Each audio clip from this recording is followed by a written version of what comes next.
Hi, good morning, everyone. Um, this is Miss Mendez. I am going to walk you through today the paper folding to make fractions. First, you want to start off with a piece of paper. So you have options.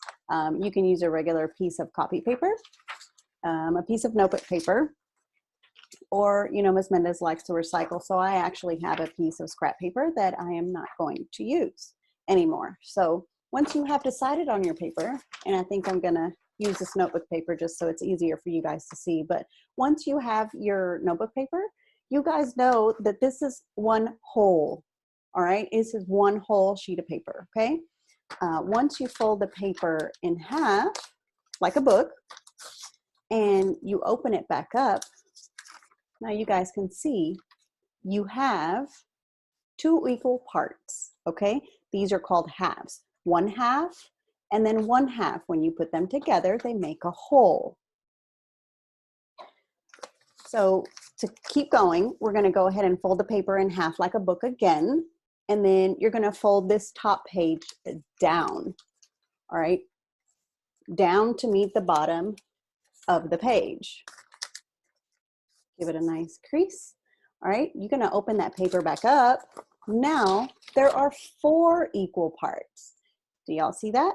1/4, 1/4, 1/4, 1/4. They're called fourths because they are now four equal parts.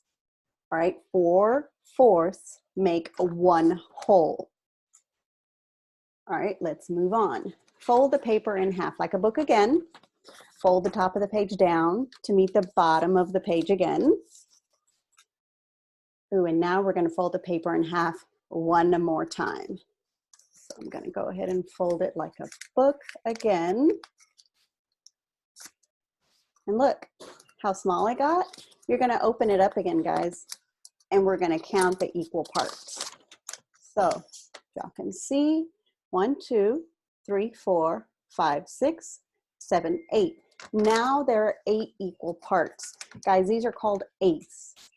8/8 make a whole, make one whole. And did you see the size of the paper? The one whole. Did it ever change? No, the paper stayed the same size. So each time you folded the paper, you made equal pieces out of that whole. The more pieces you made, the smaller the pieces became. So 1/2, all right, 1/2 is larger than 1/8. All right, I hope this helped explain things to you. If you have any questions, let us know.